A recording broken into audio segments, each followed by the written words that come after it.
नमस्ते दोस्तों। आज दो तीन बहुत इम्पॉर्टेंट विषय इस समय आपके पास चर्चा के लिए हैं और मुझे मालूम है कि आप उन विषयों को लेकर तमाम तरीके से अपनी बात सोच रहे हैं, कर रहे हैं। जो भी सचेत लोग हैं कम से कम इस बारे में निश्चित रूप से बात कर रहे हैं। तीन बड़े मुद्दे इस समय भारत में सामाजिक रूप से अगर देखा जाए तो बहुत महत्वपूर्ण सवाल इस समय खड़े हुए हैं। इसमें पहला सवाल जो है वो जो मेडिकल एंट्रेंस का एग्ज़ाम है उसमें ओबीसी रिजर्वेशन का है। दूसरा सवाल मध्य प्रदेश, छत्तीसगढ़ और झारखंड में ओबीसी को जो कम रिजर्वेशन मिलता है, 27% की जगह सिर्फ 14% रिजर्वेशन मिलता है, इससे जुड़ा सवाल है। ये दूसरा सवाल है जो इस समय एक बहुत बड़े प्रश्न के रूप में पूरे देश की राजनीति को तमाम तरीके से प्रभावित कर रहा है। और तीसरा प्रश्न जो है वो जातिवार जनगणना का है। तो तीनों प्रश्न को समेटने के लिए शायद एक बातचीत काफ़ी नहीं है, तो तीनों पर तीन अलग अलग फेसबुक लाइव आने वाले समय में संभवतः इसमें से एक फेसबुक लाइव मैं आज ही रात में 9:30 बजे के आसपास करूँगा। और इसके अलावा नीट का सवाल, मेरे ख्याल से मैं इस नीट के सवाल पर जो डिटेलिंग है, जो इसका विस्तार है, जो इसका एक ब्रॉड फ्रेमवर्क क्या क्या है, इस पर मैं 9:30 बजे एक बार आपसे आकर फिर से बातचीत करूंगा, क्योंकि ये बहुत करंट सवाल है।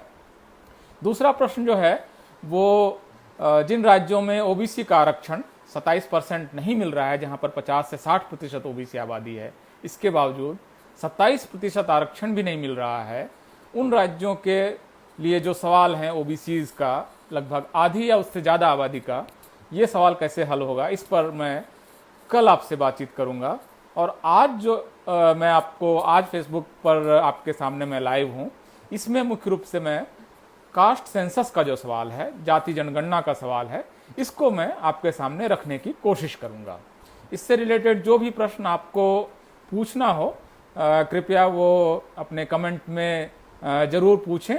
और जितने लोग अभी हमारे साथ जुड़ चुके हैं, प्रिंस मौर्य, दीपक कुमार, और जैसे अभी एक सवाल आया है कि दलित नेता को ओबीसी की ज़रूरत नहीं है, इस तरह के तमाम सारे कमेंट्स आ रहे हैं। बोदरा साहब, कई सारे लोगों के कमेंट्स ऑलरेडी आने लगे हैं, तो मुझे लगता है कि आप लोग इसको काफ़ी गंभीरता से देख रहे हैं। रमन राधा साहब का कमेंट है, धर्मवीर यादव जी का एक कमेंट है, तो लगातार मुझे लगता है कि काफ़ी लोग इस पर कमेंट कर रहे हैं, बड़ी संख्या में लोग जुड़े हुए हैं।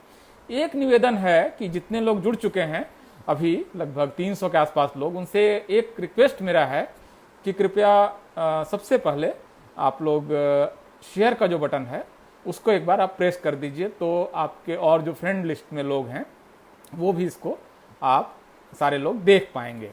तो कृपया सारे मित्र इसको जो शेयर का बटन है उसको आप लोग प्रेस कर लें, क्योंकि आप महत्वपूर्ण मान रहे हैं तो जाहिर है कि आपके दोस्तों के लिए भी ये बहस महत्वपूर्ण होगी, ये चर्चा महत्वपूर्ण होगी। तो कृपया शेयर का बटन अपने अपने मोबाइल फ़ोन पर आप एक बार क्लिक कर लें, और उसके बाद हम कास्ट सेंसस के सवाल पर एक डिटेल चर्चा, एक विस्तारित चर्चा रखेंगे, और आप सबके सवालों के जवाब मैं इसमें लेने की कोशिश करूंगा, और जितने और अपनी क्षमता के हिसाब से जो भी बेस्ट है इसको मैं रखने की कोशिश करूंगा। कास्ट सेंसस पर मेरी एक किताब भी है जो मानक पब्लिकेशन से प्रकाशित हुई है और काफ़ी चर्चित किताब रही है, काफ़ी लोग उसको खरीद चुके हैं और उसका सारा अंक बिक भी चुका है। तो सारे लोग कृपया एक बार शेयर का बटन दबा दें। और आप लोगों की इजाज़त अगर हो तो, और ऑडियो अगर ठीक ठाक आ रहा हो जो आप कंफर्म कर दें, तो अब मैं कास्ट सेंसस पर अपनी बात की शुरुआत करना चाहता हूँ। ये एक जो पूरा वीडियो है ये कॉपीराइट फ्री है, तो कोई भी अगर अपने यूट्यूब वगैरह पर कहीं भी इसको लगाना चाह रहा है तो उसमें मुझे क्रेडिट देने की या उसके रेवेन्यू में मुझे हिस्सेदारी करने की ज़रूरत नहीं है, वो इसको अपने यहाँ लगा सकते हैं। तो कास्ट सेंसस का जो सवाल है, आप सब लोगों ने चूंकि अब इसको शेयर कर लिया है अपने, तो अब मैं अपनी बातचीत शुरू कर रहा हूँ। कास्ट सेंसस का सवाल 2021 में इसलिए पूछा जा रहा है क्योंकि ये सवाल जो है वो सेंसस से जुड़ा हुआ है, और सेंसस भारत में हर 10 साल पर होने वाली एक सरकारी कवायद है, और ये साल जनगणना का वर्ष है। तो 2021, इससे पहले 2011, इससे पहले 2001, इससे पहले 1991, उससे पहले 1981, इस तरह से ये जनगणना की हिस्ट्री है। और ये जनगणना का वर्ष है, इसलिए जनगणना से जुड़ा हुआ कोई भी सवाल अगर है तो इस सवाल को इसी समय पूछा जाना चाहिए। इसलिए कोई अगर कह रहा है कि जनगणना का सवाल आप इलेक्शन से पहले क्यों पूछ रहे हैं, तो ये इलेक्शन से जुड़ा हुआ कतई सवाल नहीं है। 2021 अगर इलेक्शन का वर्ष नहीं होता, यूपी इलेक्शन का, तो भी इस सवाल को जरूर ही पूछा जाता, क्योंकि ये जनगणना का वर्ष है। चुनाव की तारीख आगे पीछे होती है, जनगणना का वर्ष आगे पीछे नहीं होता है। जनगणना हमेशा अब तक समय पर जो है उसको कराया गया है। 1881 के बाद से जनगणना कभी भी अपने 10 साल के उस जो उसका फ्रेम है उससे बाहर कभी नहीं गई है। अगर ये कोविड का पीरियड नहीं होता तो 1 फरवरी से लेकर 28 फरवरी के बीच भारत में भी जनगणना हो चुकी होती, और अभी का जो टाइम फ्रेम है इसके हिसाब से इस जनगणना को सितंबर में मोस्ट प्रोबेबली हो जाना है। तो जनगणना से जुड़ा हुआ कोई भी सवाल है, ये इलेक्शन से, पॉलिटिक्स से सबसे अलग सवाल है, इसको हर 10 साल पर होना ही है और इससे जुड़ा हुआ सवाल इस समय पूछा जाना ही है। तो ये एक फ्रेम है जिसके अंदर आप इस सवाल को देखें। जनगणना पर बातचीत शुरू करने से पहले मैं आपकी एक बेसिक हिस्ट्री, जो खास करके पॉलिटिकल साइंस या सोशियोलॉजी के स्टूडेंट हैं उनको पता होगा, बाकी लोगों के लिए मैं बेसिक इंडियन सेंसस की एक छोटी सी हिस्ट्री आपके सामने रखने की कोशिश करता हूँ 3 से 4 मिनट में। दुनिया के लगभग सारे देश जो डेमोक्रेटिक या डेमोक्रेटिक कंट्री नहीं भी हैं, वहाँ पर जनगणना होती है, सेंसस की कार्रवाई होती है। इसका पर्पस बहुत स्पष्ट है कि 10 साल या कहीं कहीं अलग अलग टाइम फ्रेम भी है, आप समाज के बारे में और देश के बारे में सारे तरह के पॉसिबल आंकड़े जुटा लेते हैं और उसके आधार पर आप पॉलिसीज बनाते हैं या पॉलिटिक्स करते हैं, जो भी करते हैं, लेकिन 10 साल में एक बार आप समाज के बारे में तमाम तरह के आंकड़े जुटा लेते हैं। भारत में लोग कहते हैं कि इसकी जनगणना सबसे पहले चंद्रगुप्त मौर्य के पीरियड में हुई थी, हालांकि उसका कोई डाटा अवेलेबल नहीं है ऑब्वियस वजहों से, लेकिन आपको उसके बाद वैशाली के गणराज्यों वगैरह में भी जनगणना हुई है। तो ये एक परंपरा इसकी रही है, ऐसा लोग कहते हैं, हालांकि उसका कोई डाटा अवेलेबल नहीं है। भारत में आधुनिक पीरियड में पहली जो जनगणना हुई है वो 1878 में हुई है, ब्रिटिश पीरियड में, अंग्रेजों के समय में पहली जनगणना हुई। अब ये जो जनगणना थी ये करीब 3 से 4 महीने के पीरियड में अलग अलग हिस्सों में स्कैटर्ड तरीके से, एक सिंक्रोनाइज्ड तरीके से नहीं की गई कार्रवाई के रूप में पहली जनगणना भारत में हुई है 1878, इसको याद रखिए। इसके बाद लेकिन ये जनगणना चूंकि बहुत बिखरी हुई थी, इसमें तमाम तरह के आंकड़े नहीं आ पाए थे, तो एक कॉम्प्रिहेंसिव डाटा नहीं आ पाया था, तो ब्रिटिश शासन ने 1881 में पहली बार जो 10 वर्षीय जनगणना है वो शुरू कराई। 1881 में 1881 में जो जनगणना शुरू होती है, इसमें कुल मिलाकर 17 क्वेश्चंस पूछे गए थे और इसमें सारी जनगणना जो है एक साथ पूरे भारत में कराई गई थी। बहुत सारे नए लोग इसमें अब जुड़ चुके हैं, अब इसमें 450 के आसपास लोग ऑलरेडी हैं। महेंद्र कुमार यादव जी हैं और विनोद मौर्य जी हैं, आप सबका स्वागत, और आप सबसे निवेदन है जो नए लोग जुड़े हैं कि आप इसको शेयर कर लें। तो मैं जनगणना की इस समय बेसिक हिस्ट्री बता रहा हूं, अभी इसका जो जनगणना की पॉलिटिक्स है इसके बियॉन्ड है ये, इसकी हिस्ट्री अगर कोई भी लिखेगा तो इसी तरह से लिखेगा। तो 1881 की जनगणना में 17 क्वेश्चंस पूछे गए थे और पहली जनगणना में आपको रिलीजन का क्वेश्चन पूछा गया था, लैंग्वेज का क्वेश्चन पूछा गया था, माइग्रेशन से रिलेटेड क्वेश्चन पूछा गया था, जेंडर से रिलेटेड क्वेश्चन पूछा गया था और कास्ट से रिलेटेड क्वेश्चन पूछा गया था। सब मिलाकर 17 क्वेश्चन थे। तो भारत में पहली जो जनगणना 1881 में हुई है उसमें कास्ट का क्वेश्चन पूछा गया था। उसके बाद 1881 में क्वेश्चंस की संख्या 13 घटकर हो गई, लेकिन उसमें भी कास्ट का क्वेश्चन था। तो भारत में जो लगातार इसके बाद जनगणना होती रही उसमें जाति का प्रश्न पूछा गया, धर्म का प्रश्न पूछा गया, शिक्षा का प्रश्न पूछा गया, जेंडर का क्वेश्चन पूछा गया, घर कच्चा है कि पक्का है ये पूछा गया। तो इस तरह के सारे क्वेश्चंस पूछे गए।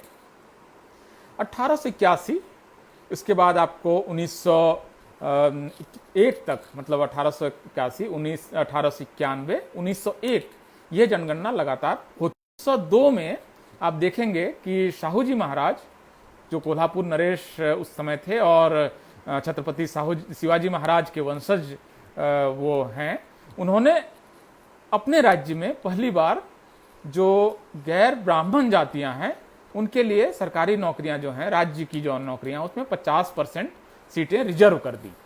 अब ये जो रिजर्वेशन आया इसके लिए जो डाटा उन्होंने कलेक्ट किया, ये सारा डाटा उनको इन्हीं सेंसस के फिगर्स से मिला कि कुल मिलाकर उनको पता चला कि मराठा इतना है, कुंभी इतने हैं, महार इतने हैं, मांग इतने हैं, माली इतने हैं। ये सारा डाटा उनके पास आया और इसके ब्राह्मण कितने हैं और कायस्थ कितने हैं, ये सारा डाटा आया। और इसके बाद उनके पास एक दूसरा डाटा था कि जो कोल्हापुर के सरकारी जो नौकर हैं, सरकारी कर्मचारी हैं, वो उनका कास्ट का फिगर आया। ये दोनों फिगर जब उन्होंने सामने सामने रखा तो उनको पता चला कि कोल्हापुर की लगभग सारी आबादी, बहुत छोटी सी आबादी 5-7% के अलावा सारी आबादी जो जिसको आज की तारीख में शेड्यूल्ड कास्ट या ओबीसी कहते हैं या डीएनटी या शेड्यूल्ड ट्राइब करते हैं, उनकी है।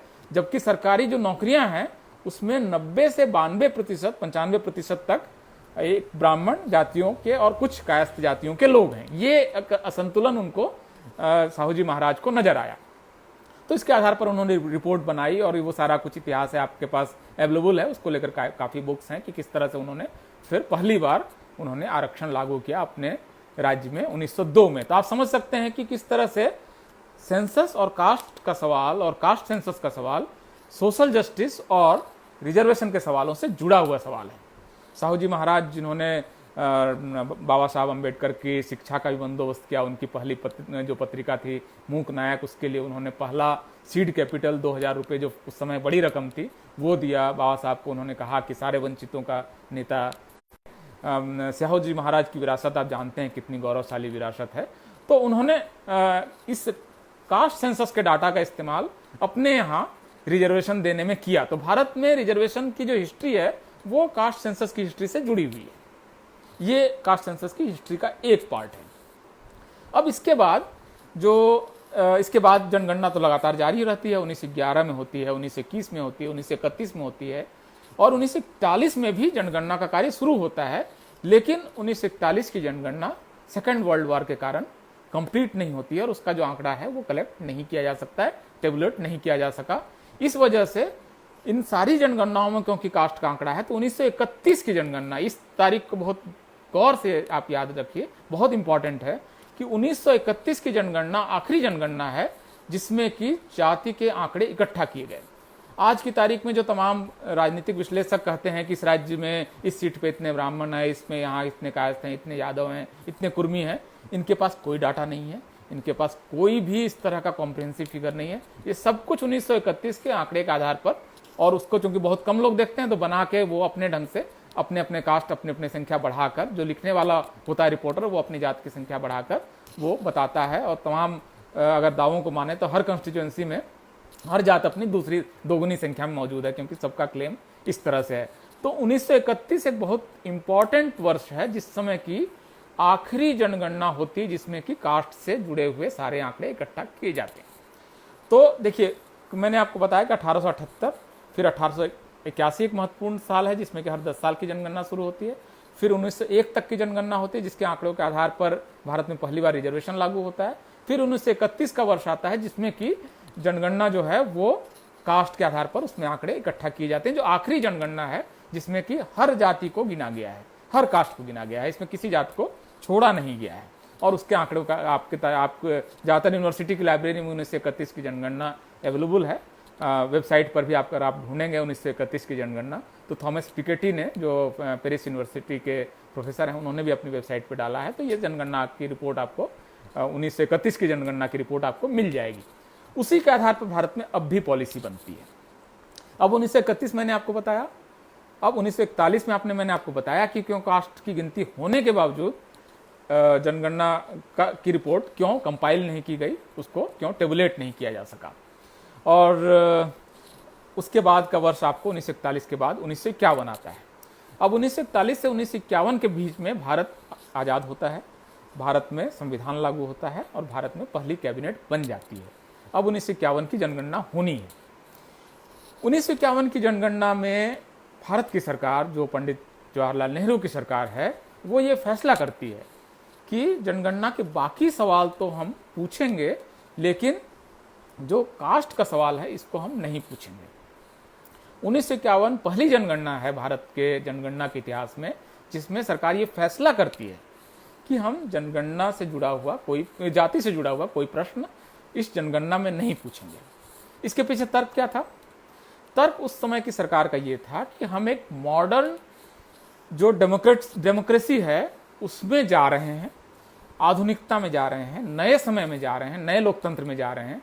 तो कास्ट का जो क्वेश्चन है इसको हम पीछे छोड़ देते हैं। हम मान के चलते हैं कि अब एक नागरिक की पहचान है, जो भारतीय पहचान है, वो सबसे महत्वपूर्ण पहचान होगी और कास्ट की पहचान धीरे धीरे पीछे चली जाएगी।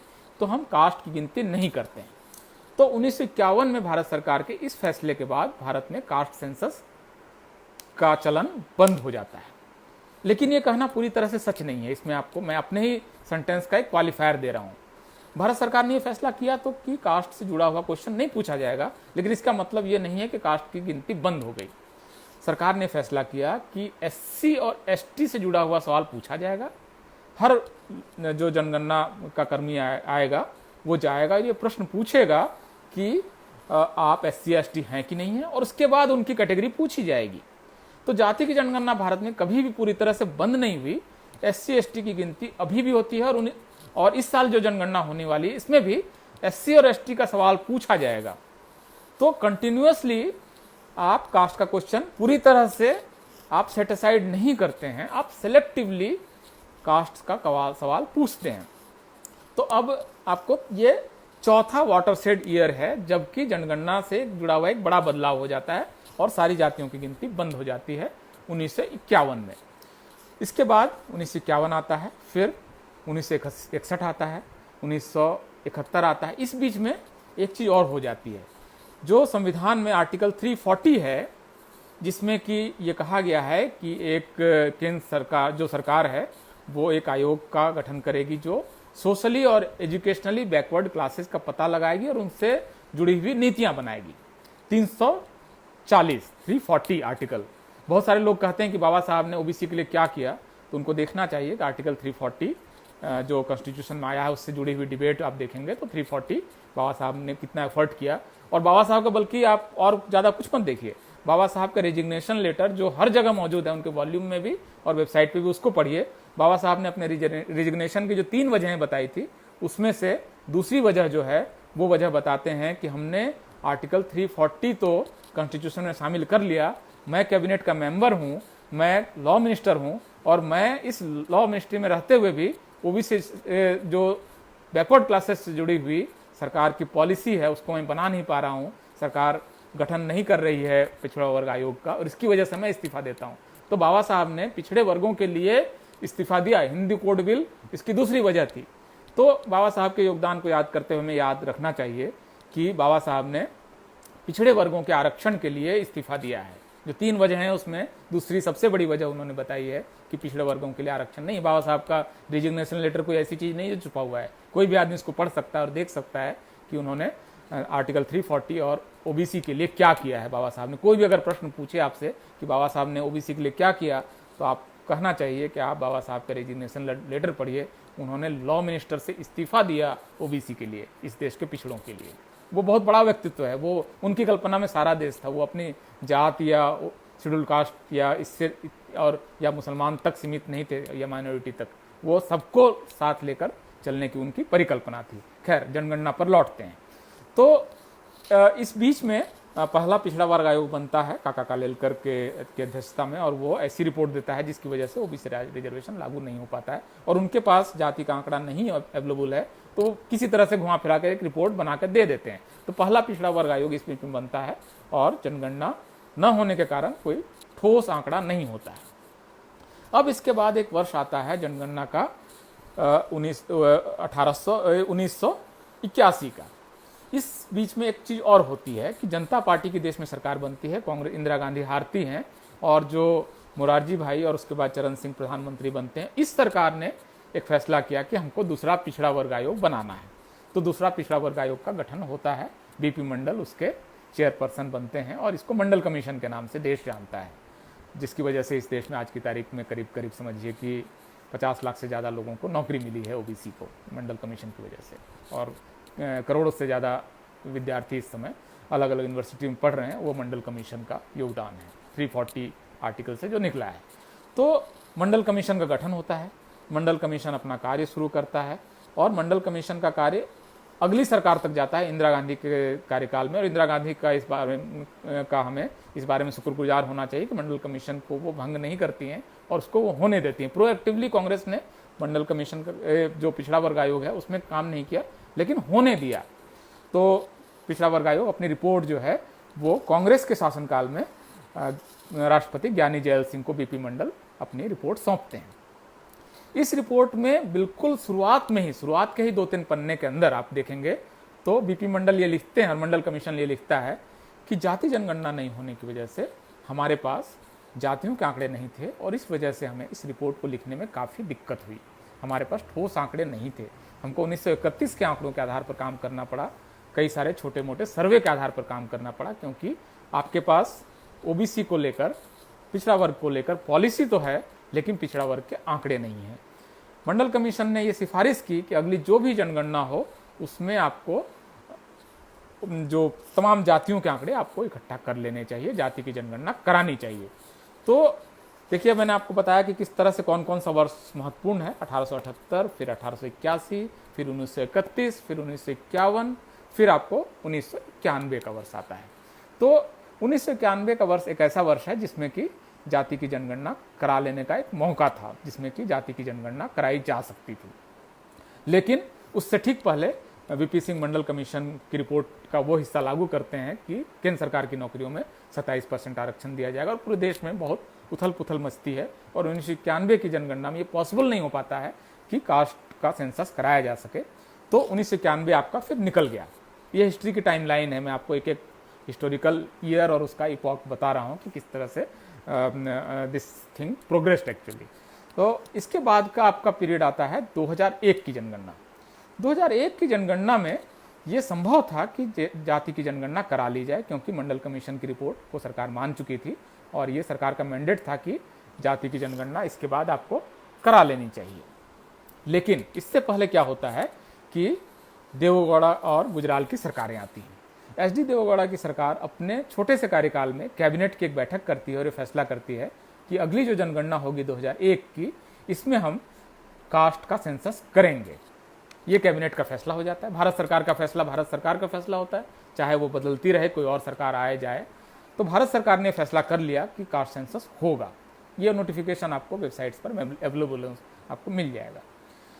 लेकिन 2001 से पहले अटल बिहारी वाजपेयी की सरकार आ जाती है। याद कीजिए, 13 दिन की एक सरकार आती है अटल बिहारी वाजपेयी की, जिस सरकार को मालूम है कि हमारा पतन हो जाना है, क्योंकि बहुमत उस सरकार के पास नहीं है। सबसे बड़ी पार्टी होने के नाते उनको बुला लिया जाता है। 13 दिन की सरकार कुल मिलाकर सिर्फ 8 फैसले करती है, जिसमें एनरॉन का फैसला है, दाभोल पावर प्लांट का, और कई सारे और फैसले हैं। उन फैसलों में, कुल 8 फैसलों में एक फैसला यह है कि कास्ट सेंसस नहीं होगा। आप समझ लीजिए कि ओबीसी कास्ट सेंसस को लेकर कितना सतर्क है और कितना अलर्ट है, और उसको लेकर उसका कितना विरोध है कि जो सरकार 13 दिन के लिए आई है वो सरकार भी ये फैसला करके जाती है कि हमको कास्ट का सेंसस नहीं कराना है। वाजपेयी की सरकार ये फैसला करती है और देवेगौड़ा सरकार के फैसले को पलट देती है। और उस समय लालकृष्ण आडवाणी गृह मंत्री थे भारत के, और उन्होंने ये फैसला किया कि कास्ट सेंसस नहीं कराएंगे। सेंसस हमेशा होम मिनिस्ट्री के अंडर में आता है। तो इस तरह से 2001 का भी वर्ष निकल गया। तो आपको देखिए कि मंडल कमीशन के बाद, वो जनगणना के बाद जनगणना होती जा रही है, उसके बगैर आपको पॉलिसीज बनते जा रही है। ओबीसी डेवलपमेंट फंड आ गया, केंद्र सरकार ओबीसी के डेवलपमेंट के लिए राज्यों को पैसा दे रही है, लेकिन ओबीसी का आंकड़ा ही नहीं, ओबीसी के कितने हैं पता ही नहीं है। किस राज्य को ओबीसी का कितना पैसा देना है कोई जानकारी नहीं है, कोई फॉर्मूला नहीं है, आज भी नहीं है। ओबीसी को कितनी स्कॉलरशिप देनी है आपको नहीं मालूम, क्योंकि ओबीसी के कितने विद्यार्थी हैं आपको पता ही नहीं, क्योंकि आपने पूछा ही नहीं है अभी तक कि ओबीसी कितने हैं और उसके में कितने ग्रेजुएट हैं, हायर एजुकेशन के लिए कितने लोगों को स्कॉलरशिप देनी है, कुछ भी नहीं पता है। तो पॉलिसीज पर पॉलिसीज बनी जा रही हैं, लेकिन बगैर आंकड़े के। मतलब जैसे आप एक समझिए कि एक टनल में आप हैं, एक सुरंग में हैं जिसमें कोई रोशनी नहीं है, लेकिन आपको चलना है। तो ये 2001 का वर्ष है, ये भी निकल गया। मैंने आपको बताया किस तरह से वाजपेयी गवर्नमेंट की वजह से, वाजपेयी के समय में ही वो जनगणना होती है 2001 की, उस समय वाजपेयी जी की सरकार। इसके बाद की जनगणना आती है 2011 की। 2011 में हम जाति जनगणना के सबसे करीब पहुंच गए थे, जिस समय की जाति की जनगणना हो सकती थी। 2011 को मैं थोड़ा डिटेल में बताता हूं। जो नए लोग हमारे साथ जुड़ चुके हैं, विक्रम सरोज जी, कुलकमल यादव जी, अरविंद यादव जी, सुरेश, गुरदीप कुमार जी, इन सबसे निवेदन है कि आप इस वीडियो को प्लीज़ शेयर कर लें ताकि आपके मित्र भी इस वीडियो को देख सकें। और आपके क्वेश्चंस मैं देख रहा हूँ लगातार, इसका मैं जवाब देने की भी कोशिश करूँगा। सारे क्वेश्चंस अब इस समय मेरे पास हैं। वीरेंद्र भगत जी, बहुत बहुत शुक्रिया। सुरेश कुमार जी, आप सबके क्वेश्चंस मैं देख रहा हूँ, कोशिश करूँगा कि इस बातचीत के आखिर में उनका जवाब मैं दे सकूँ। तो ये जो 2011 का वर्ष था, इससे पहले भारत में ओबीसीज के अंदर में, क्योंकि देख रहे थे ओबीसीज देख रहे थे कि लगातार पॉलिसीज बनने में दिक्कत हो रही है, हमको आरक्षण का लाभ नहीं मिल रहा है, स्कॉलरशिप्स नहीं मिल रही हैं, ओबीसी को बैंक का लोन नहीं मिल रहा है, ये सारे सवाल, ओबीसी बिजनेसमैन को बिजनेस करने में दिक्कत आ रही है, ये सारे सवाल उठने लगे थे। खास करके तमिलनाडु में, आंध्र प्रदेश में, कर्नाटक में, जहाँ पर ओबीसी की चेतना बहुत ज़्यादा है, केरल में, फिर आपको एक लेवल तक महाराष्ट्र में जहाँ ओबीसी बहुत जागरूक हैं। इन सारे राज्यों में जो ज़्यादा पढ़े लिखे राज्य भी हैं, यहाँ से ओबीसी के सेंसस की मांग उठने लगी थी बहुत एग्रेसिव तरीके से, जोरदार तरीके से। तो इसको लेकर पार्लियामेंट में एक बहस आयोजित होती है 6 और 7 जून 2010 में, और इसमें 40 के आसपास, मेरे ख्याल से एग्जैक्ट नंबर 42 है, इतने वक्ताओं ने इसमें अपनी बात रखी। 2 दिन पूरी बहस चलती है, लगभग 10-10, 12-12 घंटे की बहस है, और इसमें सारे लोग पार्टिसिपेट करते हैं, सारी पार्टियां पार्टिसिपेट करती हैं। इसमें आप देखेंगे बहुत बड़े बड़े टावरिंग, बहुत दिग्गज पार्टिसिपेट करते हैं। आपको इसमें लालू यादव पार्टिसिपेट करते हैं, गोपीनाथ मुंडे पार्टिसिपेट करते हैं बीजेपी की तरफ से, सीपीएम की तरफ से रामचंद्र दोम पार्टिसिपेट करते हैं, शरद यादव इसमें पार्टिसिपेट कर रहे हैं इस बहस में, हुकुमदेव नारायण यादव जी हैं, आपको संदीप दीक्षित हैं कांग्रेस की तरफ से, सारी पार्टियां, आपको बीएसपी की तरफ से दारा सिंह चौहान थे इसमें, सपा की तरफ से इसमें आपको मुलायम सिंह यादव, जैसे मैंने आपको बताया ही है। तो ये सारे नेता, 40 अलग अलग जो नेता हैं वो इसमें पार्टिसिपेट करते हैं। और 6 और 7 जून की आप पार्लियामेंट की अगर कार्यवाही वेबसाइट पे देखेंगे, लोकसभा की साइट पर, तो आपको दिखेगा कि इसमें हर नेता ने, हर वक्ता ने कास्ट सेंसस का सपोर्ट किया, और भारत में पहली बार लोकसभा के अंदर में कास्ट सेंसस कराने पर आम सहमति बन गई। अब जब आम सहमति बन ही गई तो मनमोहन सिंह ने, उससे पहले आपको यूपीए की मीटिंग होती है जिसमें सोनिया गांधी कहती है कि कास्ट सेंसस हमें कराना पड़ेगा, कराना चाहिए। इसके बाद मनमोहन सिंह इसकी घोषणा करते हैं लोकसभा में आके कि लोकसभा की जो भावना है, हाउस का जो सेंस है, इसके हिसाब से सेंसस से जुड़ा हुआ फैसला कराया जाएगा।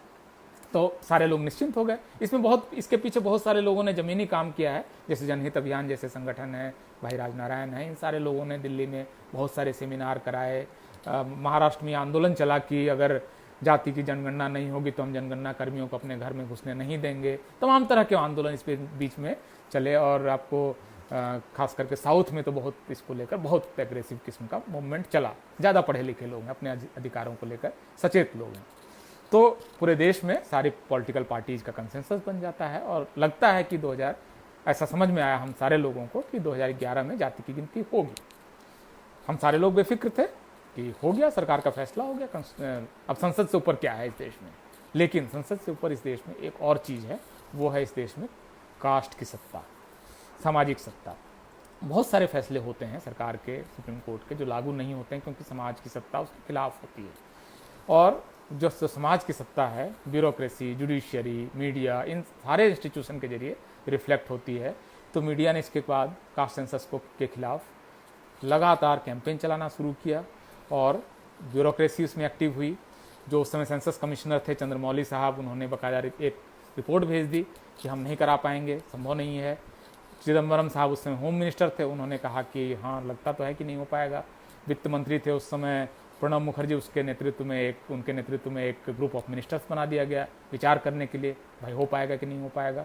और इन सारे लोगों ने षड्यंत्र करके, जिसमें कांग्रेस की सरकार थी उस समय, कांग्रेस पर ये पाप है उन पर कि उन्होंने जाति की जनगणना नहीं होने दी 2011 में, जबकि इसको लेकर उनके पास कंसेंसस था, आम सहमति थी, कोई विरोध नहीं हो रहा था। इसके बावजूद उन्होंने जाति की जनगणना नहीं होने दी कांग्रेस की सरकार ने उस समय, और उन्होंने यह फैसला किया कि 2011 की जनगणना में कास्ट की गिनती नहीं करते हैं, कास्ट के लिए एक अलग से सेंसस करा देते हैं। इसके लिए उन्होंने 3000 करोड़ का बजट भी सेंसन कर दिया। और जो बीपीएल सेंसस उस समय चल रहा था, उसमें उन्होंने कहा कि कास्ट को भी बीपीएल सेंसस के साथ, सर्वे के साथ करा लेते हैं। अब सर्वे और सेंसस अलग अलग तरह की चीज़ है, जाहिर है, लेकिन कांग्रेस ने ये काम किया और उन्होंने भारत में जाति की जनगणना नहीं होने दी और एक फर्जी किस्म की गिनती का एक सिलसिला शुरू कर दिया और त्रिपुरा के एक गांव से उन्होंने इस सेंसस की शुरुआत कर दी, जिसमें कि कोई टाइम लिमिट नहीं थी। भाई सेंसस में होता तो 28 दिन में पूरा हो जाता। 1 फरवरी को शुरू होता, 28 फरवरी को जनगणना खत्म हो जाती। 28 दिन में आपके आंकड़े आ जाते, दूसरे साल से आपके पास आंकड़े आने शुरू हो जाते। इन्होंने एक ऐसी जनगणना शुरू करा दी जिसका कोई टाइम लिमिट नहीं थी, जिसमें सरकारी कर्मचारी शामिल नहीं होते थे, जिसको सेंसस एक्ट 1948 से के अंदर भी नहीं रखा। इसकी वजह से आप इसमें शिक्षक नहीं इंक्लूड कर सकते हैं। जो मतलब राइट टू एजुकेशन एक्ट है उसके तहत यह है कि सेंसस और इलेक्शन के अलावा किसी काम में आप सरकारी शिक्षक को इन्वॉल्व नहीं कर सकते। तो आपने शिक्षकों को इन्वॉल्व नहीं किया। आपने ये काम किनको दे दिया? आंगनवाड़ी वर्कर को, एनजीओ वर्कर को, प्राइवेट कंपनियों को, लोगों को आपने लगा दिया कि सेंसस करके आओ। अभी एक आदमी, आप समझिए कि यूपी में कानपुर का एक आदमी है, वो गोरखपुर में जाके सेंसस कराया। वही शिक्षक जब जनगणना करता है तो अपने जिले में, अपने इलाके में जाता है, उसको पता होता है कौन क्या है।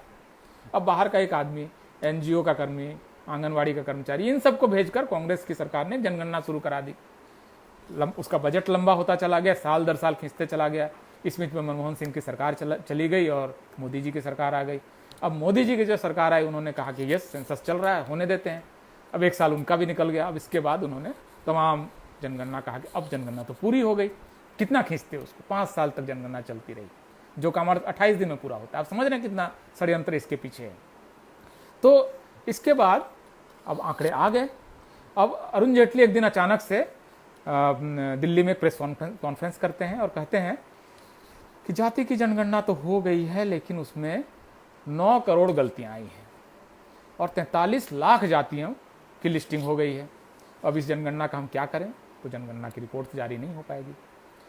तो लेकिन अब 5,000 करोड़ रुपए खर्च हो गए थे, 4,893 करोड़ रुपए एग्जैक्ट अगर फिगर आपको बताऊं तो 4,893 करोड़ रुपए खर्च हो गए।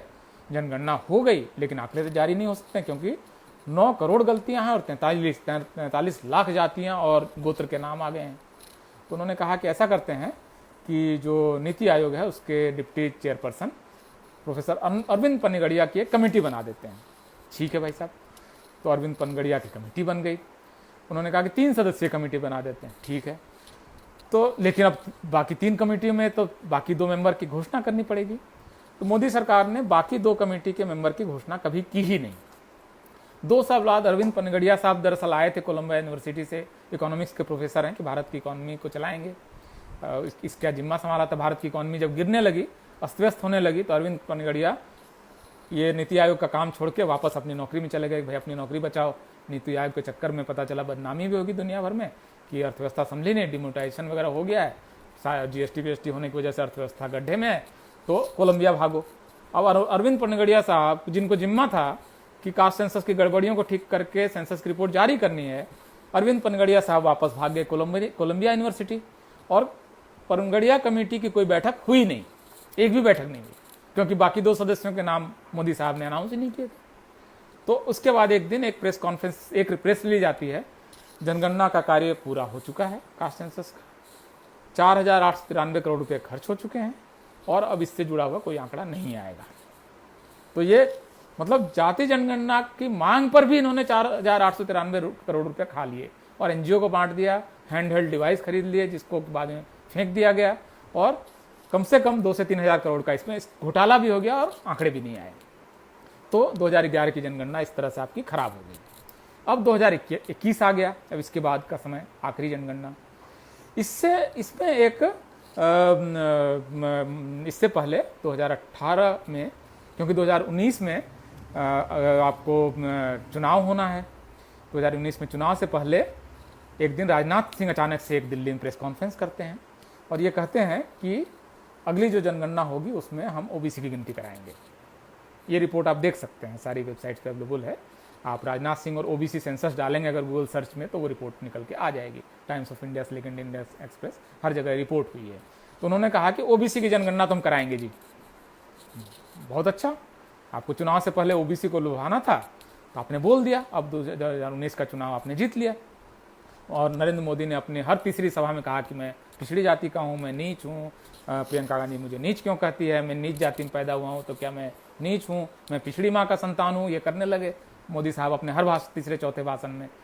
तो ये करते हुए और ओबीसी सेंसस हम कराएंगे और ओबीसी आयोग को हम संवैधानिक दर्जा देंगे वगैरह वगैरह करके इन्होंने 2019 का चुनाव सांप्रदायिक माहौल में पुलवामा के बाद एक राष्ट्रवाद का उभार करके और ये ओबीसी का सवाल और ओबीसी का कि हम ही असल में हैं करके उन्होंने चुनाव अपना निकाल लिया।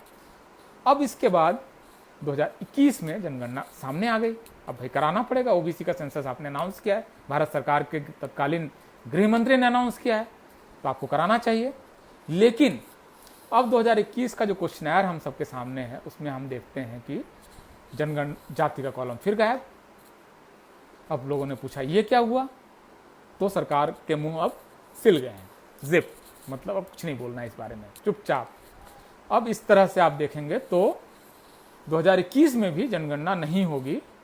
ओबीसी से रिलेटेड रिजर्वेशन से लेकर OBC development fund, OBC scholarship, OBC का राज्यों को दिया जाने वाले विकास का पैसा, सब कुछ होगा।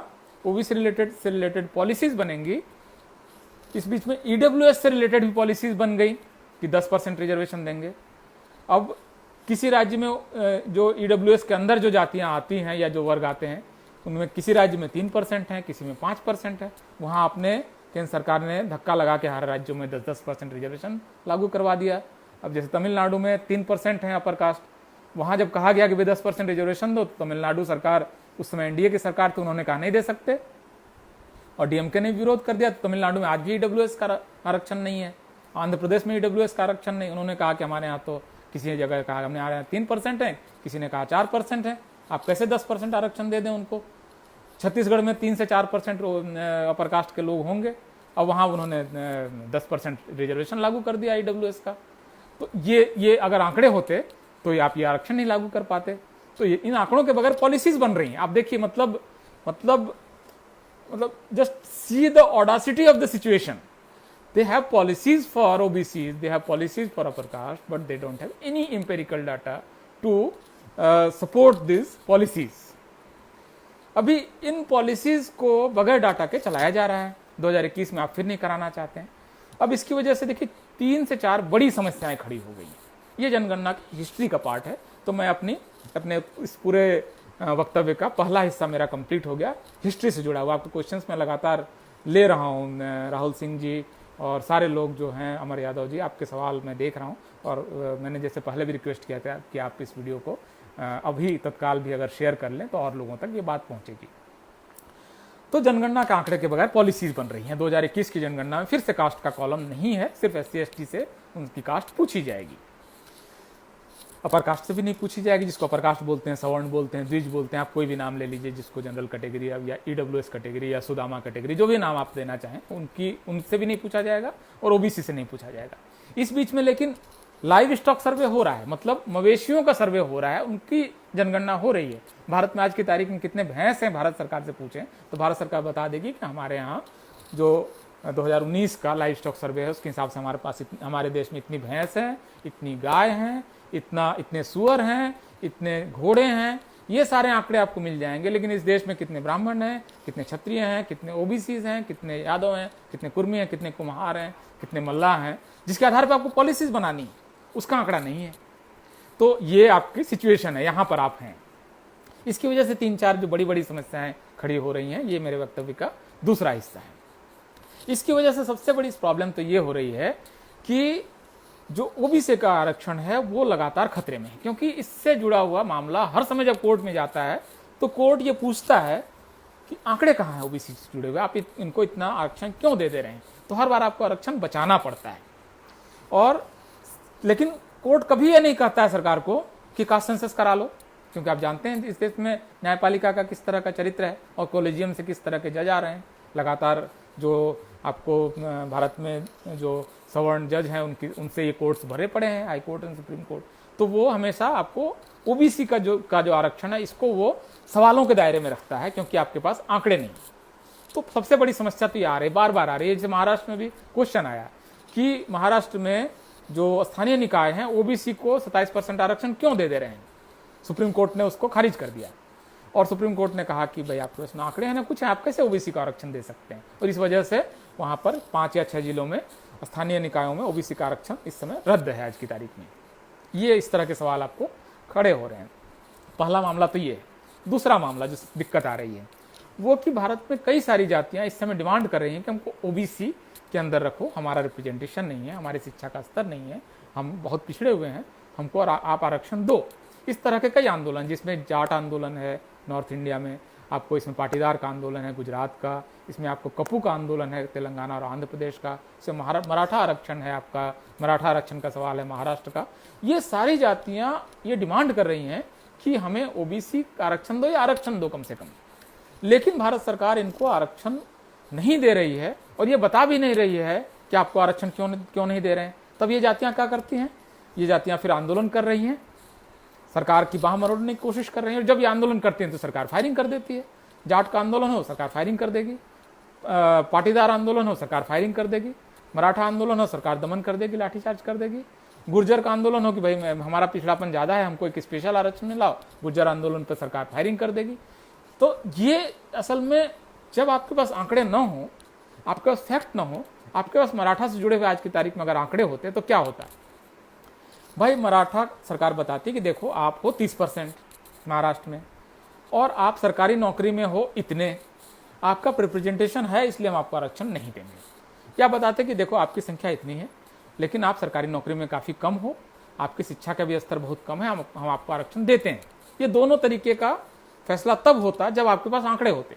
आप जाटों को बताते कि भाई हाँ आप तो ठीक ठाक जमींदार माने जाते हो लेकिन सरकारी नौकरी में तो आप गायब हो, शिक्षा का स्तर बहुत कम है, आप में सामाजिक पिछड़ापन भी है, इसकी वजह से हम आपको आरक्षण देना चाहते हैं। या कहते नहीं आपकी पर्याप्त सरकारी नौकरियां, आप शिक्षा में काफ़ी मजबूत हैं, आपके पास जमीन है, आपके पास पक्का मकान है, आपके आंकड़े ये हैं, ये this is your caste and this is your other sociological figures, this is your data and we are going to give you or not going to give you reservation. So ये पॉलिसीज आपकी बन सकती हैं अगर आपके पास data हो। इस वजह से पूरे देश में जाति युद्ध छिड़ा हुआ है क्योंकि सरकार के पास आंकड़े नहीं है। सरकार अपने एम्पेरिकल डाटा के बेसिस पे ये नहीं कहने की स्थिति में नहीं है कि आपको हम आरक्षण देंगे या नहीं देंगे, और उसका कारण बताने की स्थिति में नहीं। तो ये दूसरी समस्या है। तीसरी समस्या, सरकार ने ओबीसी एक सोशल पॉलिटिकल ग्रुप के तौर पर जब मंडल कमीशन के बाद से इमर्ज हुआ, इसको तोड़ने के लिए या और अच्छी नीयत भी हो सकती है, ओबीसी का बंटवारा करेंगे। ये सरकार ने फैसला किया 2017 में, मोदी सरकार ने 2 अक्टूबर के दिन, गांधी जयंती के दिन अनाउंस कर दिया कि हम एक कमीशन बनाएंगे। हाईकोर्ट के जज रोहिणी की अध्यक्षता में एक रोहिणी कमीशन बना दिया। अब रोहिणी कमीशन को ये फैसला करना था कि कौन सी जातियां जो ओबीसी की हैं उनको आरक्षण का ज़्यादा लाभ मिल गया और उसको कम लाभ मिल गया, तो ज़्यादा मिल गया उसको आप एक अलग कैटेगरी में डाल के कम आरक्षण देके उनको समेटो, और जिनको ज़्यादा लाभ मिल गया उनको अलग जगह समेटो और उनको भी थोड़ा कम हिस्सा दो, मतलब बिना अलग अलग कैटेगरीज में बांट दो आप ओबीसी को। अब ये ओबीसी कमीशन, इसको रोहिणी कमीशन को ये भी आर्टिकल 340 के तहत बना दिया गया। इसमें आपको बजाज साहब एक आरएसएस के नेता हैं, इन सबको शामिल करके आपने एक कमीशन बना दिया।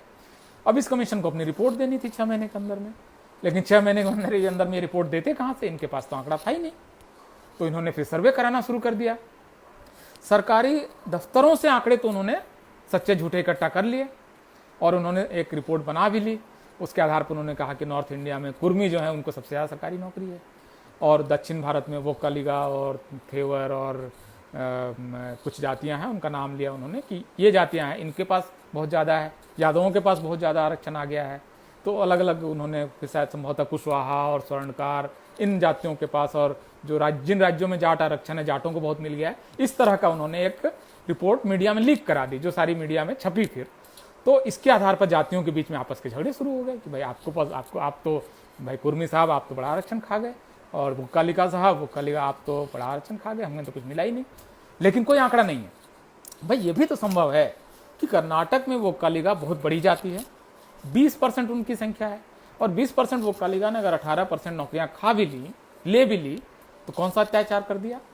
ये भी तो संभव है कि कुर्मी यादव या जो उत्तर प्रदेश या बाकी राजस्थान में जाटों की अच्छी खासी संख्या है और उनको उतनी संख्या के अनुपात में नौकरी मिली हो, ये भी तो संभव है।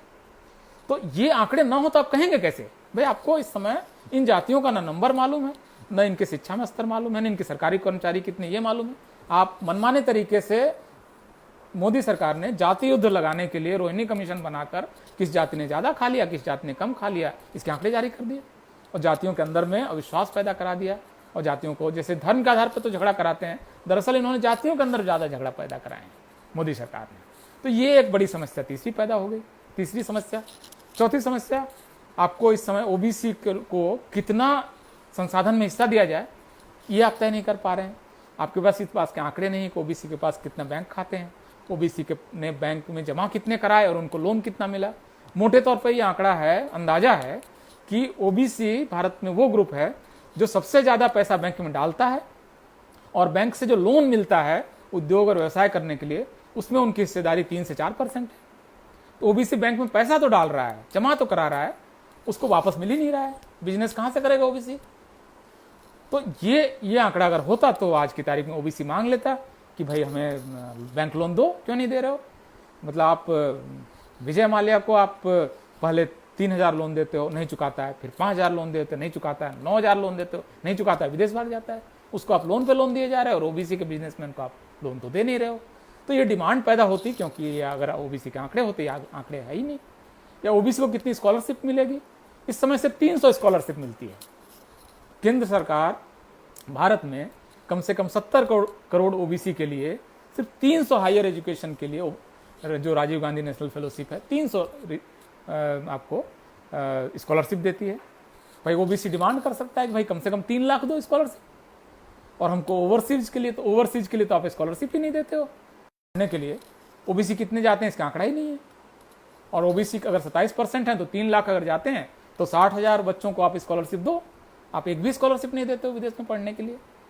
तो ये सारी डिमांड आएंगी वहां से जहां से ये डाटा होगा, तो ये डाटा ये इकट्ठा नहीं कर रहे हैं। तो इस तरह से बड़े बड़े कुछ क्वेश्चंस हैं जो कि रिजॉल्व नहीं हो पा रहे हैं, क्योंकि कास्ट का फिगर नहीं है, कास्ट का सेंसस आंकड़ा नहीं है।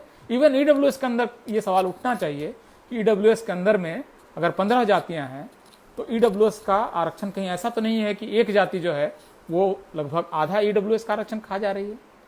जो अब आपको सिविल सर्विस वगैरह के जो नाम आ रहे हैं उससे लग रहा है कि ईडब्ल्यूएस का सारा आरक्षण तो लगभग आधा आरक्षण तो एक जाति खा जा रही है ईडब्ल्यूएस का।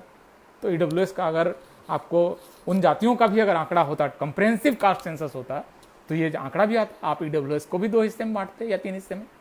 तो ये सारे सवाल हल तभी होंगे जब कास्ट का क्वेश्चन आएगा, जाति का सवाल सेंसस में पूछा जाएगा। और इस जनगणना को किसी अलग सर्वे के जरिए नहीं, सेंसस एक्ट 1948 के तहत जनगणना के अंदर इंक्लूड कराया जाएगा। इसके लिए बहुत जरूरी है कि भारत में जनगणना के सवाल पर बहुत बड़ी जागृति हो। इस बार ये सवाल उठना चाहिए कि अगर कास्ट की सेंसस आप नहीं करा रहे हैं तो जनगणना कर्मियों का हमारे घर में स्वागत नहीं है, आप करा लीजिए, गिन लीजिए जिनको गिनना है। ये बहुत जरूरी है कि इस तरह के स्टिकर बने और ये डिमांड हो। आप अपने जनप्रतिनिधियों से मिलें, उनको कहें कि कास्ट सेंसस जब पिछली लोकसभा में आम सहमति थी, बीजेपी से लेकर कांग्रेस से लेकर लेफ्ट से लेकर सारी पार्टियां जिस पे सहमत थी, बीएसपी से लेकर एसपी और आरजेडी और डीएमके से लेकर एआईडीएमके और टीआरएस सब सहमत थी जिस सवाल पर, उस सवाल को क्यों नहीं सरकार हल कर पा रही है। इस सवाल को पूछा जाना चाहिए कि क्यों ये सारा जो मामला है आप कास्ट का सेंसस क्यों नहीं करा रहे हैं, किस चीज़ से डर रहे हैं, क्या पता चल जाएगा? भाई यही तो पता चल जाएगा ना कि अपर कास्ट का रिसोर्स में ज़्यादा कब्जा है, क्या आज हमें नहीं मालूम है? मतलब ऐसी कोई बात है क्या कि जो हमें अब पता चल जाएगी? तो आप इस कास्ट सेंसस करा लीजिए। मतलब इससे क्या दिक्कत है? आप रिलीजन के आधार पर दंगे होते हैं, आप रिलीजन का आंकड़ा इकट्ठा कर रहे हैं, भाई कास्ट के आधार पर कम से कम दंगे तो नहीं होते ना। आपने लैंग्वेज के आधार पर इतने दंगे हुए, लैंग्वेज के आधार पर राज्य बन गए, राज्यों के अंदर इतने हिंसक आंदोलन हुए, लैंग्वेज तो आप गिनते हैं, हर आदमी से लैंग्वेज पूछते हैं। तो आप जब रिलीजन का क्वेश्चन पूछ रहे हैं, ये सारे चीज़ें पूछ रहे हैं, तो इसके हिसाब से आपको कास्ट का भी सेंसस कराना चाहिए। तो ये एक बहुत बड़ा सवाल है, सिर्फ ओबीसी के लिए नहीं, सारे न्याय पसंद लोगों के लिए, सारे कास्ट का क्वेश्चन पूछा जाए। आनंद पटेल साहब कह रहे हैं कि हम जनगणना का विरोध करेंगे। एक मुकेश सुमन पूछ रहे हैं कि मंडल कमीशन को क्रीमी लेयर के साथ क्यों लागू किया गया। एक बड़ा सवाल है, इस पर हम फिर से बातचीत करेंगे। मुझे लगता है कि एक इम्पॉर्टेंट सवाल है कि जो ओबीसी का वो हिस्सा जो आरक्षण को बचाने के लिए लड़ सकता था, कोर्ट की लड़ाई लड़ सकता था, जो मजबूती से लागू करवा सकता था, उसी को इन्होंने ओबीसी के रिजर्वेशन से बाहर करा दिया। अब आईआईएम में एडमिशन लेना है, ओबीसी को फीस में कोई छूट तो मिलनी नहीं है, 13 लाख की फीस है, क्रीमी लेयर को आपने आउट कर दिया, तो आईआईएम की सीटें भरेंगे कैसे? तो ये सारे सवाल असल में पूछे जाने चाहिए, बड़ा इंपॉर्टेंट सवाल है। तो बहुत सारे लोग कह रहे हैं, डी कुमार साहब और अजय कुमार, डिम्पल साहब, बहुत सारे लोग अब जुड़े हैं और ये सारे लोग जनगणना के पक्ष में आमतौर पर अपनी बात कर रहे हैं। मुझे लगता है कि ये एक कमल साहब कह रहे हैं कि काशीराम साहब मंडल कमीशन की बात कर रहे थे, सही बात है। काशीराम साहब ने बहुत बड़ी मुहिम चलाई थी मंडल कमीशन को लागू करने के लिए, और उन्होंने कम से कम 300 सभाएं की थी। ये सारे ऐतिहासिक तथ्य हैं और आंकड़े हैं जिसको सबको समझने की ज़रूरत है, और सबका योगदान है इसमें। मतलब ऐसा नहीं है कि कास्ट सेंसस के लिए सहमति ऐसे ही बन गई थी और मंडल कमीशन ऐसे ही लागू हो गया था। 69 ओबीसी शिक्षकों का की भर्ती का सवाल नरेंद्र सिंह साहब उठा रहे हैं कि ये घोटाला हुआ, और इसमें कम से कम मुझे जानकारी है कि इसमें 7 से 8 हज़ार ओबीसी शिक्षकों को नौकरी नहीं मिली है यूपी में। ये बड़े सवाल हैं इसमें। तो रंजीत साहब एक सवाल पूछ रहे हैं कि ओबीसी में कुर्मी को आप कहाँ देखते हैं। बहुत कास्ट स्पेसिफिक मामला नहीं है, ये एक हर कास्ट से जुड़ा हुआ मामला है। किसी एक जाति को इसका विरोध नहीं करना चाहिए। और जनगणना का सवाल असल में सिर्फ रिजर्वेशन का क्वेश्चन भी नहीं है, इसको बहुत असल में रिड्यूस करके देखा जा रहा है। जनगणना दरअसल 10 साल में आपके पास एक मौका है कि समाज और देश के बारे में जानकारी इकट्ठा कर लो, इसके बाद आप अपनी पॉलिसी के हिसाब से देश चलाओ। आप जनगणना ही नहीं करोगे तथ्यों के आधार पर। आप कल्पना कीजिए ना कि अमेरिका में एक सेंसस हो रहा है, और अमेरिका में सेंसस हो रहा है और कह रहा है कि ब्लैक्स और हिस्पैनिक्स को तो गिन लेंगे लेकिन वाइट्स को नहीं गिनेंगे। मतलब ऐसी जनगणना हो सकती है क्या? मतलब अमेरिका ये किसी भी देश में ऐसी जनगणना हो सकती है क्या कि 2 कैटेगरी को हम गिनेंगे नहीं और इन 2 कैटेगरी को गिन लेंगे? मतलब किस यूरोपीय देश में आज की तारीख में ऐसी जनगणना हो सकती है कि इन कैटेगरीज को गिनेंगे और बाकी की गिनती करेंगे ही नहीं? तो ये असल में एक जो जनगणना का प्रश्न है, ये एक आंकड़ा जुटाने की एक्सरसाइज है, ये रिजर्वेशन की एक्सरसाइज नहीं है। इसके ये फॉल आउट हो सकते हैं, ये इसका रिपरकशन हो सकता है, ये इसका इम्प्लीकेशन हो सकता है, इसका ऑफसूट हो सकता है, लेकिन ये सिर्फ आरक्षण का मामला नहीं है। इसके अलावा हजारों ऐसे सवाल हैं जो आंकड़ों से जुड़े हुए हैं, जो आंकड़ा इकट्ठा कर लेना चाहिए, फिर आप उसका चाहे जो करें। सरकार तो भाई ठीक है ना, आपके पास आंकड़े इकट्ठा हो गए थे अंग्रेजों के पास, अंग्रेजों ने तो आरक्षण नहीं दिया ओबीसी को, तो आपके पास आंकड़े हों उसके बाद आप पॉलिसी बनाइए। तो ये दरअसल आपने जो सही बात है, एक सवाल पूछ रहे हैं अनीश राय साहब कि भाई ईडब्ल्यूएस का आरक्षण आपको 10% देना है, ये 10% क्यों है, 9% क्यों नहीं है, 11% क्यों नहीं है? मतलब आपके पास कौन सा आंकड़ा था जिसके आधार पर आप ये 10% के फिगर पर how you reached at this figure? What is the empirical data you had in your mind or whatever in your census or survey? क्यों 10% दिया आप? भाई हो सकता है 3% देना चाहिए था, या हो सकता है कि 15% देना था। मतलब आपने 10% क्यों दिया? उसके लिए आपके पास आंकड़े कहाँ थे? तो ये असल में एक बहुत मनमानी हुई है, और भारत में एक बहुत बड़ा, मेरे ख्याल से बहुत बड़ा सामाजिक अत्याचार हुआ है। इसको लेकर इस देश के खास करके पढ़े लिखे प्रबुद्ध लोगों को, जिसमें से हर में से आप जितने लोग देख रहे हैं, इनमें से मुझे लगता है कि हर आदमी की ये हैसियत है कि 400-500 लोगों तक अपनी बात पहुंचा सकें। तो जो भी सहमत है मेरे ख्याल से उनको इस बात को और इस डिबेट को, इस वीडियो को और तमाम इस तरह के और वीडियोज़ को शेयर करना चाहिए। जैसे मैंने पहले भी कहा कि ये वीडियो कॉपीराइट फ्री है, कोई इस्तेमाल करना चाहे तो कर सकता है, मेरा नाम देने की भी ज़रूरत नहीं है, कोई इंपॉर्टेंट नहीं है, बात होनी चाहिए, आदमी नाम का क्या कर लेगा मतलब। तो एनीवेज, तो ये मुझे मोटे तौर पर अपनी बात कहनी थी कास्ट सेंसस को लेकर, और आपने इतनी बड़ी संख्या में इस वीडियो को आप सुन रहे हैं, बहुत बहुत आभार। और उम्मीद है कि इस बातचीत में साहू जी महाराज का हमने जिक्र किया, बाबा साहब का जिक्र किया, कांसीराम साहब का जिक्र किया, लालू यादव का जिक्र किया, ये सारे लोग, मुलायम सिंह यादव, इन सारे लोगों में अपनी अपनी कमियां खामियां भी रही होंगी, लेकिन इन सबका एक समय में ऐतिहासिक योगदान रहा है।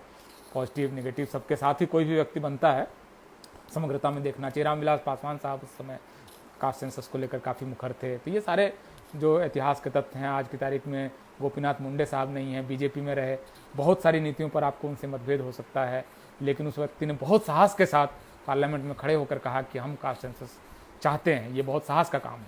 तो ये सारे लोग हमारे एक तरह से आगे टॉर्च लेकर चलने वाले लोग हैं, जिन्होंने अलग अलग समय में अपनी अपनी भूमिकाएं निभाई हैं। तो उन सबको नमन करते हुए, याद करते हुए, गौतम बुद्ध और तथागत गौतम बुद्ध और फुले साहब को और सावित्री बाई फुले और फातिमा शेख, इन सबको याद करते हुए मैं अपना वक्तव्य समेटता हूँ।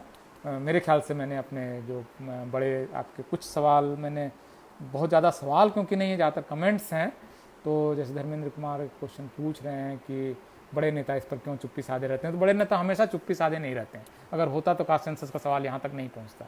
अलग अलग समय में उनकी चुप्पी है, उनकी तमाम तरह की मजबूरियाँ होंगी जिसके बारे में शायद हमें पता है, कुछ नहीं भी पता है।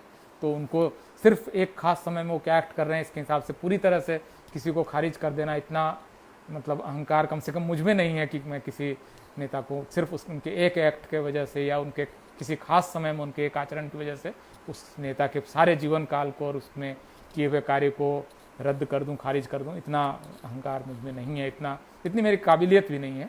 तो इसी के साथ मैं अपना वक्तव्य समाप्त करता हूं और आपसे निवेदन करता हूं कि अगर आपको ये वीडियो अच्छा लगा तो इसको आप शेयर करें और जो यूट्यूब चैनल्स वगैरह तक पहुँचाएँ अगर वो इसको अपने यहाँ लगाना चाहते हैं। बहुत बहुत आभार दोस्तों, शुक्रिया।